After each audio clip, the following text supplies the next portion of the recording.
আজ সিপিআইএম রাজ্য দপ্তরে দলের রাজ্য কমিটির বৈঠক অনুষ্ঠিত হয়েছে। তার পাশাপাশি বামফ্রন্টের বৈঠকও অনুষ্ঠিত হয়েছে। এরপর সাংবাদিক সম্মেলনে মিলিত হয়েছেন বামফ্রন্ট আহ্বায়ক মানিক দে, সিপিআই রাজ্য সম্পাদক মিলন বৈদ্য, আরএসপি রাজ্য সম্পাদক দীপক দেব। অঢল টাকা আসছে শাসক দলের কাছে বন্ডের মাধ্যমে, প্রলোভনে পা না দিতে আহ্বান। উপনির্বাচনে বামফ্রন্ট সমর্থিত প্রার্থীকে জয়ী করে বার্তা দিতে বললেন মানিক দে। মানুষের ভোট প্রত্যাশা করছেন, জয় নিয়ে আশাবাদী সংশ্লিষ্ট সবাই। মানিক দে এডিসি এলাকায় 3টে টার্ম 1990, 2000, 2021 সালে অন্য দলের হাতে গেলেও জনগণের ভোটে নয়। অন্য সময়ে এডিসির ক্ষমতায় বামেরা ছিল। একদিকে সন্ত্রাসবাদীদের হাতে টাকা তুলে দেওয়া হয়েছিল। এবারের নির্বাচনে লড়াই করবে বামেরা। এবারের নির্বাচনটা গুরুত্বপূর্ণ। এই গুরুত্বপূর্ণ নির্বাচনে লড়াই করবে বামেরা। প্রার্থী তালিকা ঘোষণা হলো আজ।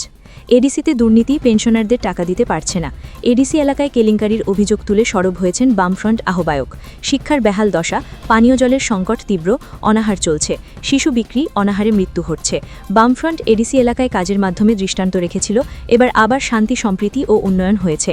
সুষ্ঠু অবাধ নির্বাচন দাবি করেছেন। এ আমলে নির্বাচন কখনো সুষ্ঠু নির্বিঘ্নে করতে পারেনি। সরকার দলীয় দৃষ্টিভঙ্গির ঊর্ধ্বে হচ্ছে নির্বাচন করার সিদ্ধান্ত।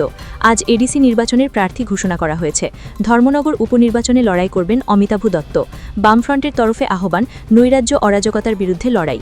বামফ্রন্ট সমর্থিত প্রার্থীদের জয়ী করার আহ্বান জানালেন মানিক দে। জিতেন চৌধুরী, কেন এত তাড়াতাড়ি নির্বাচন প্রার্থী ঘোষণা?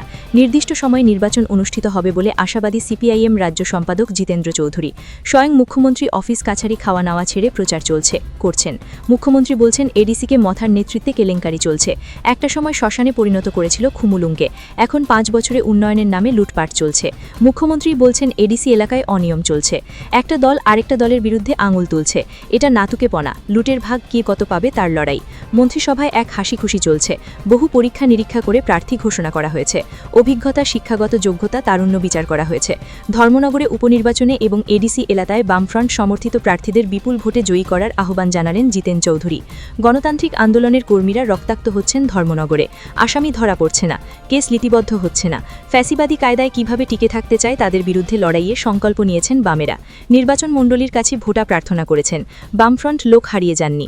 স্বৈরাচারী পরিবেশ চলছে, তারপরেও বামফ্রন্ট আছে। কালো টাকা হাতে নেই বামেদের কাছে, কিন্তু মানুষের উপর ভরসা আছে।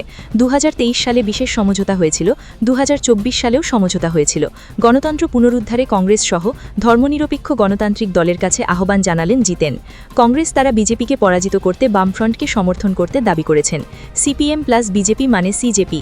বেনজির আক্রমণাত্মক রাহুল গান্ধী। প্রতিক্রিয়া ব্যক্ত করেছেন সিপিআইএম পলিট ব্যুরো সদস্য জিতেন চৌধুরী। পশ্চিমবঙ্গের রাষ্ট্রপতি ইস্যুতে প্রতিক্রিয়া ব্যক্ত করেছেন বিরোধী দলনেতা। এসজি নিউজ 24, সুস্থ থাকবেন, ভালো থাকবেন, ধন্যবাদ। কেরালাতে ইউডিএফ এলডিএফ লড়াই, তো ওখানে গিয়ে কেরালা থেকে তিনি কথা বলছেন, সেখানে যাচ্ছে তার দলের লোকরা এতে কিছু মাইলেজ পায়। আবার সেই রাহুল গান্ধী দিল্লিতে এসে তিনি বলেন রাহুল গান্ধী, সোনিয়া গান্ধী বা এই খার্গে সাহেব জানা একমাত্র সিপিআইএম এবং বামফ্রন্ট তাদের শক্তি কতটুকু আছে না আছে প্রশ্ন নয়। তারাই গণতন্ত্রের স্বার্থে বরাবর তারা এই দেশের গণতান্ত্রিক ইয়েতে এদের ভূমিকা সবসময় তারা মানে অটল থাকে। তো এই কথা কি বলবো, আমি কথার কথা বলছি। আমি সেদিন এই যে মাননীয় উপরাষ্ট্রপতি আসলেন, এখানে ওনার জন্য নৈশভোজ দেওয়া হয়েছে রাজ্যপাল ভবনে, এই লোক ভবনে। তো সেখানে আমাকে আমন্ত্রণ করা হয়েছে বিরোধী নেতা হিসাবে। তো সেখানে মাননীয় উপরাষ্ট্রপতি মহোদয় তিনি মানে লিস্ট দেখেছেন কারাগারী মন্ত্রিত্ব, তো স্বতঃপ্রণোদিত হয়ে আমার সাথে তিনি কথা বলেছেন। আমি বলবো এখানে যে